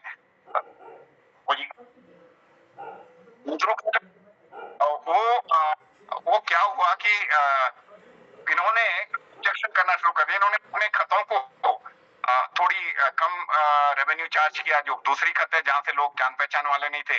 तो एक यंग आए थे एडमिनिस्ट्रेटर अंग्रेजों में, उन्होंने उनके सामने बहुत सारी कंप्लेन की और कंप्लेन हुई तो उनको वो सच पाया कि ये तो बहुत ज्यादा ज्यादती कर रहे हैं। अपना पावर जब आ जाती है, बहुत सारे लोग पावर संभाल नहीं पाते हैं, वो जो मर्जी वो करने, डिक्टेटर बन जाते हैं पावर में। तो उन्होंने वो चौंतरू सिस्टम हटा दिया और डायरेक्टली जो है खत स्याणा या गांव के स्याणा के थ्रू रेवेन्यू आनी शुरू हो गई थी। तो चौंतरू का वहां खत्म हुआ। और चौंतरू क्या करते थे कि जो पैसा तो टाइम से कालसी आता नहीं था, तो वहां पर एक व्यापारी थे, उनका नाम भी कृपाराम था। तो वो जो है वो उनकी चौंतरू के भी हाथ में अंग्रेजों को पैसा ऑन फर्स्ट को दे देते थे और जो पैसा जब भी उनका आता था उनके ऊपर वो ब्याज लगाते थे। 3% पर मंथ के हिसाब से ब्याज होता था कि जितने दिनों में भी आएंगे वो। तो उसके साथ भी अनबन हो गई थी जो था वो चंद्रू की। तो चंद्रू को हटा दिया गया था। उसके बाद डायरेक्ट स्याणा लोगों से जो है वो चल रहा था। वो था चंद्रू का जो आप बता रहे हो। और बताइए, आप क्वेश्चन पूछिए। मैं तो पूरी किताब तो घंटे नहीं क्वेश्चन क्या पूछे सर, जो आप कह रहे हो तो बहुत सटीक बातें हैं, बट इसमें एक्शन कैसा हो। देखिए, मैं पहली बात ये कहना, हिमालयन गजेटियर जो है, हिमालयन गजेटियर वो करेक्ट नहीं है। वो नहीं। जो आप मैं सुनिए, जो नरेंद्र नगर के राजा है उनके बयान है, उसमें चंद राजाओं के हैं, कतुरी राजाओं, जो उन्होंने कह दिया ब्रह्मा जमीन तक गए ही नहीं। मैंने 4 साल पहले हमारे मित्र सेमवाल जी हैं, वो कमिश्नर इनकम टैक्स से रिटायर हुए, जरा बुद्धिजीवी हुए, मैंने उनको बोला गजेटियर चेंज करते हैं, तो बोले कि हमको गवर्नमेंट से परमिशन लेनी पड़ी। मैंने पहले लिख तो ले, तब परमिशन ले लेंगे जो उसमें कमियां, बट वो रह गया ऐसे ही। और अभी मैं मल्लारी से आगे 3 घंटे का रास्ता 12 होती, जहाँ पे चाइना आते रहता है तिब्बत वाले, वहां गया था। तो मल्लारी के बाद वहाँ कोई फॉरेस्ट्री की चौकी नहीं है, न कोई पुलिस चौकी नहीं है। कुछ दुर्गम जगह पर थोड़े बहुत हमारे आईटीबीपी के जवान हैं। वहां से 8 किलोमीटर पर टिबेटन है। वो लोग दिन दहाड़े आते हैं, हमारे लोग रात को जाते हैं 10 बजे और सुबह 4 बजे वापस लौट आते हैं। थोड़ा कूड़ा फेंक आते हैं, हमारी प्रेजेंस है, इंडिया की प्रेजेंस है दिखाने के लिए। हम इतने डरे हुए हैं, हमारे अभी भी डिफेंस इतना कमजोर है। आप अंडमान की बात कर रहे हैं, मैंने अंडमान में कम से कम 6 महीने बिताए हैं। Little Andaman, car Nicobar, long island, Haflong, ये सारे मैंने घूमे हैं। वहाँ की वनस्पतियों का भी सर्वेक्षण किया है। तो वहाँ आजकल थोड़ा मोदी जी आने के बाद बहुत संरक्षण हो गया, पहले वहाँ कोई डिफेंस ही नहीं था और लोग जाते थे समुद्र में एंजॉय करके आ गए। अभी मैं बताऊं सर, आपने हिमालय की जो बात कही, हिमालय तो हमारे पवित्र दिव्य और ऋषि मुनियों की भूमि रही है। यहाँ पर वैज्ञानिक और प्राकृतिक महत्व रहे, सुसेन भाई ने बोले हैं। इसमें ऋषि रहे, सिद्ध पुरुष रहे, गंधर्व रहे, किन्नर रहे, यहाँ की इकोलॉजी को दर्शाते हैं ये लोग। हनुमंत रामायण ने हिमालय की शिलाओं में जो अपनी लिपि नाखूनों से लिखी है, और मानसरोवर की पवित्रता हमारे प्रतीक के रूप में है। और हमारे यहाँ जो थेरेपी, साउंड थेरेपी होती, ध्वनि से प्रचार उपचार होता था लोगों को, वहां तक हमारी रिसर्च पहुंची नहीं है अभी तक। और जो आप कहते हैं देवता आता है लोगों के, हमें कुछ तो हवा है वो। तो जब लंका दहन हुआ था, उसमें हनुमान जी ने वर्णन किया है, तुलसीदास जी ने वर्णन किया है हरि प्रेरित नहीं अवसर मरुत चली उनचासा 49 किस्म की हवाएं हैं। अट्टहास करी कभी उड़ चले आकाश, जब उनको बिसली कैसे आगे उससे भरपूर होने के लिए ऊपर उड़ गए आसमान को, फिर समंदर में कूद मारी थी, तो यहाँ तक हम पहुंचे ही नहीं है। ये सब हिमालय में, हमारे हिमालय को अभी बहुत स्टडी करने की जरूरत है। मोरल ये है मेरा। नो डाउट, मैं पूरा आपसे एग्री करता हूँ। थोड़ा सा जो आप अंडमान की बात कर रहे हो, हर चीज जो दिखती नहीं है ऐसा नहीं होता कि वो नहीं है। मैं अंडमान में 5 साल खुद सर्विस कर चुका हूँ और डिफेंस में रहा हूँ, मैं नेशनल लेवल पे प्लानिंग में रहा हूँ। अभी आप जो हमारी रिमोट जगह में मैं आपसे एग्री करता हूँ, अभी भी थोड़ी और मेहनत की जरूरत है, लेकिन पूरा समुद्री एरिया मैं आपको बता दूं 24 आवर्स निगरानी में है। दिल्ली बैठ के हम ये देख सकते हैं कौन सी बोट कौन सा, जब से जो बॉम्बे में हुआ या उसके बाद इतना कर दिया है, सारे रडार लगे हुए हैं पूरे पाकिस्तान बॉर्डर से लेके लक्षद्वीप, अंडमान, इधर कलकत्ता तक पूरे, और पूरी पिक्चर उसके थ्रू, सैटेलाइट के थ्रू हमें मिल रही है। और जो 2008 के बाद जो सी के रास्ते से नहीं आ पाए, इसलिए नहीं आ पाए कि हमने अपने जो तैयारियां है वो मुस्तैद कर रखी है।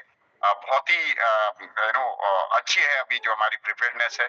अगर आपने अभी सिंदूर में देखा होगा, पाकिस्तान तो वैसे ही नैरेटिव बना रहा है, उनकी हालत 2 दिन में घुटनों पे आ गए थे वो। हमारे पास इस तरह के मिसाइल सिस्टम है जो कि एक्यूरेसी, पिन पॉइंट एक्यूरेसी ऐसी है कि अगर उसमें फीड कर दें तो जिस बिल्डिंग के ऊपर डालना है वहीं गिरेगा। 2 मीटर का वो है उसमें एक्यूरेसी। और वहीं अब ये देखिए जो उनकी एयरपोर्ट, जो 9 जगह जो हमने मिसाइलें दागी थी, कई जगह वो एयरपोर्ट में क्या होता है कि 2-2 एयर स्ट्रिप जाती है, वहां पर मारी जहां से क्रॉस सेक्शन था, तो वहां से तहस नहस कर दिया है पूरे वर्ल्ड को। अभी तो उसके बाद अमेरिका को भी लगा कि ये तो कहाँ आगे चले गए हैं, हमें तो पता भी नहीं था। नहीं, हम आपकी बात मानते हैं, हम ये नहीं कह रहे हैं कि टोटल नेगेटिव नहीं है, but you are good but you can be better, मेरा मतलब ये है। बिल्कुल, आजकल तो अगर आप चलते नहीं रहोगे तो पीछे रह जाओगे। चलते भी तेजी से चलते रहना पड़ेगा ताकि तुम दुनिया के साथ में आगे बढ़ते रहो। अगर वो धीरे धीरे भी चलोगे तो दुनिया आगे निकल जाएगी। हर दिन आगे बढ़ना है। मैं मानता हूँ आपको बहुत मेहनत की जरूरत है, और दुनिया आप देखते हो जैसे वर्ल्ड इज चेंजिंग। पूरी चीजें आपको एकदम अलग लगेगी आज से 5 साल बाद, जिस तरह से सिचुएशन चल रही है, जियोपॉलिटिकल सिचुएशन। अब मैं तो एक वनस्पति शास्त्री हूँ, मैं वनस्पति के हिसाब से देखता हूँ दुनिया को, तो कभी कभी ऑब्जर्व भी कर लेता हूँ आप लोगों की एक्टिविटीज। मैंने अभी एक प्रपोजल किया उत्तराखंड में, ट्रीज का सेंसस नहीं बना, मेरा ट्रीज ऑफ उत्तराखंड नहीं बना होना चाहिए। बिल्कुल सही बात है। 1 करोड़ 3 लाख का प्रोजेक्ट भेजा है अपने 13 डिस्ट्रिक्ट कवर करने, बट वो प्रशासन से टर्न डाउन हो जाता है। यू विल नॉट बिलीव कि यहाँ पर जो टीक हमारा सागौन कटरा है, इसकी वॉल्यूम, टिम्बर वॉल्यूम स्टडी नहीं हुई अभी तक। उसका भी मैंने, मतलब वो होता है 100 क्यूबिक मीटर दिखाते हैं, 5 क्यूबिक मीटर, यहाँ तक करप्शन है। तो उसका भी मैंने एक अच्छे कंजर्वेटर है, उन्होंने मुझे बोला प्रोजेक्ट में काम करो। मैंने प्रोजेक्ट बनाया, 61 लाख का था कुल, 9 महीने की स्टडी, और प्रशासन ने टर्न आउट। ठीक, मतलब इसी से खैर ले लो, खैर के 1000 प्लांट नहीं है टनकपुर से लेके रामनगर तक, अब लगा लीजिए पूरा दोहन इतना हो गया हमारे उत्तराखंड का। देखिए, तो we are passing through very bad phase. ये कहना चाह रहा हूँ मैं, हमको जागना चाहिए, जैसे आप कह रहे हैं, जनता की अवेयरनेस जरूरी है इसमें। मैं मानता हूँ आपकी बात, मैं पूरा सहमत हूँ। और इसमें करप्शन एक ऐसी चीज है जो बहुत पीड़ादायक है। मैं खुद बताता हूँ, मैंने 40 साल खुद जॉब किया है। कई मजाल किसी का कि कोई हमारे ऊपर दाग वाली जिंदगी नहीं जी है, और इसीलिए खुश रहते हैं। लेकिन जिनको भी मौका मिला है उनमें से बहुत कम लोग ऐसे हैं जो ईमानदार रह जाते हैं। जो ईमानदार है वो ज्यादातर वही है जिनको मौका नहीं मिला है। मैं तो ईमानदार उनको मानता हूँ जिनको ये पता है कि अगर वो कुछ को गलत करने की क्षमता है, वो उनके पास अधिकार है, और उनको ये भी पता है कि अगर वो गलत करेंगे तो किसी को पता नहीं लगेगा, तब भी गलत ना करें, ईमानदारी की डेफिनेशन से बहुत कम लोग हैं जो देख पाते हैं।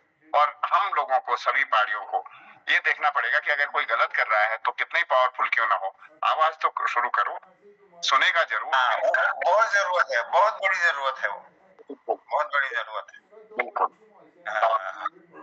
जॉन साहब क्या और कुछ पूछना है? किसी को भी कोई डाउट है? चौंतरू के बारे में पूछा था किसी ने। इन्होंने, विवेक ने जो है बहुत अच्छी पुस्तक लिखी है वहाँ के सिस्टम के, पंचायत न्याय कैसे होता है। तो मैं इसलिए उसके बारे में, हाँ ये देखिए जॉन साहब बाबर, ये बड़ी अच्छी किताब है, मैंने पढ़ी है इसको। तो इन्होंने जॉन साहब कुछ भी वहाँ की न्याय व्यवस्था के बारे में जानना है तो इस बच्चे ने बहुत ही अच्छी पुस्तक जो है लिखी है। ये तो बेटा मैंने तो थोड़ा सा वैसे ही लिख दिया, तुम्हारी किताब बहुत अच्छी है। I am so impressed. And ऐसे ही बच्चे चाहिए जो आगे बढ़ाएं हर रीजन से, हर जगह से। वंडरफुल।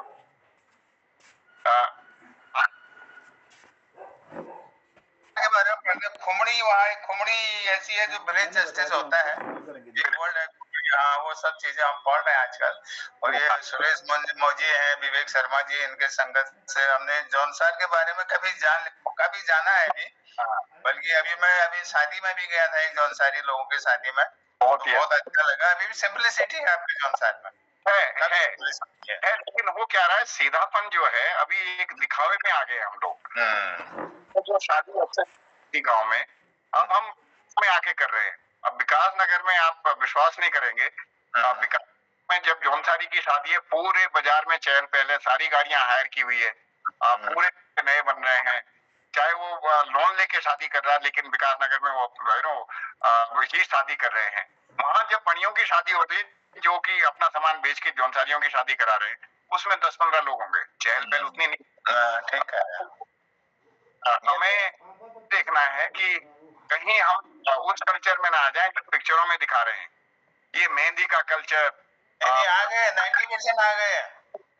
हाँ, तो ये जो है इसको कैसे रोकना है, जो कल्चर हमारा है ही नहीं, बच्चों के उकसाने पे आके भी अगर ना करें तो शायद वो एक बहुत बड़ी सर्विस होगी हमारी संस्कृति के लिए।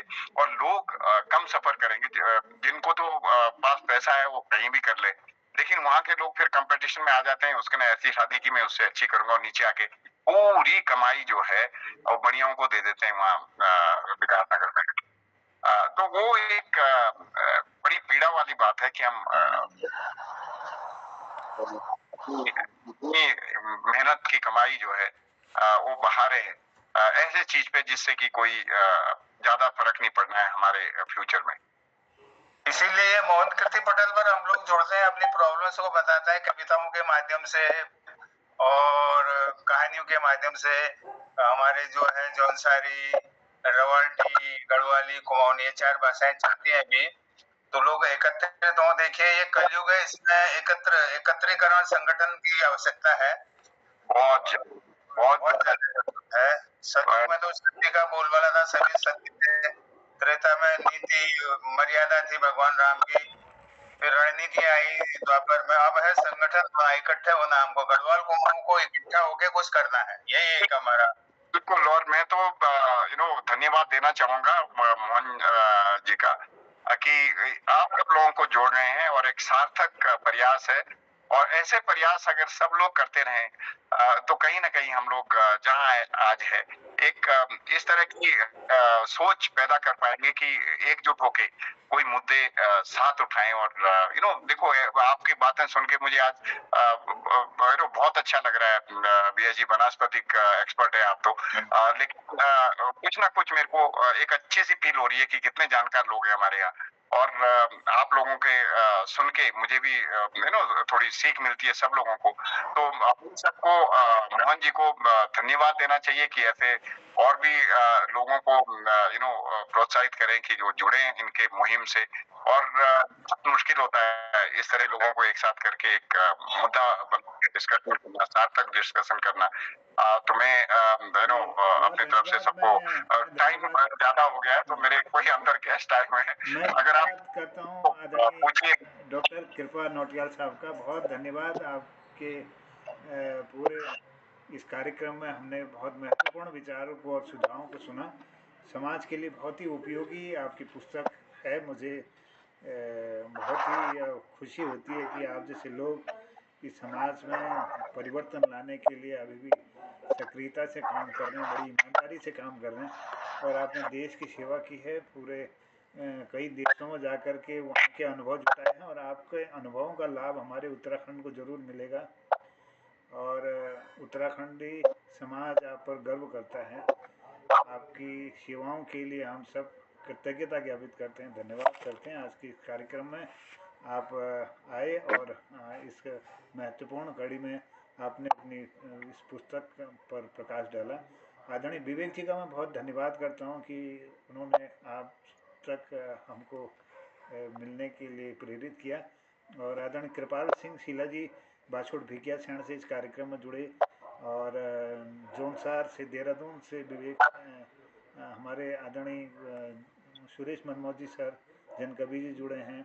अल्मोड़ा से डॉक्टर निर्मल कुमार पंजी जुड़े हैं। हल्द्वानी से डॉक्टर BS कालाकोटी जी, आपका आशीर्वाद मिला इस पोर्टल पर। आज समय ज़्यादा हो गया है, यहाँ कत्यूर महोत्सव आज से शुरू हो रहा है। अब मुझे वहाँ भी प्रतिभाग करना है। आज मेरी एक पुस्तक का लोकार्पण भी इस कार्यक्रम में हुआ, तो आप सबके मुबारक आपको इतने आप लोग के ज्ञान से सर नटियाल सर और हमारे कालाकोटी सर तो हमेशा जुड़े थे। अभी हम लोग अभिभूत हुए आपके ज्ञान से। इतना ज्यादा आपने, आप डिफेंस में रहे, उतना आपने वैसे उसके बाद भी, और ये बौद्धिक स्तर पर आपने इतना भ्रमण किया, इतना वो किया और हमारे तक उसको लाए। तो मोहन कटी पटल का तो बहुत बहुत धन्यवाद। मोहनदा ऐसे लोग को जोड़ते हैं, और तो बहुत बहुत आभार आपका। बहुत मैं बहुत ये भी निवेदन करूंगा, डॉक्टर निर्मल जी का बहुत धन्यवाद। मैं आदरणीय कृपा नौटियाल साहब से मैं निवेदन करूंगा कि हमारे व्हाट्सएप ग्रुप पर जरूर आप कृपा करेंगे, आप जुड़ेंगे और हमारा मार्गदर्शन करते रहेंगे समय समय पर। और नित्य 7 बजे से 8 बजे तक ये निश्चित इसी लिंक से आप कभी भी जब भी समय मिले अपना आशीर्वाद जरूर देंगे। तो मैं सबसे क्षमा चाहते हुए, आभार व्यक्त करते हुए डॉक्टर कृपा नौटियाल साहब का और समस्त जुड़े हुए सज्जनों का आभार व्यक्त करते हुए कहता हूँ शुभ रात्रि, जय हिंद, जय उत्तराखंड, सबको प्रणाम, शुभ रात्रि।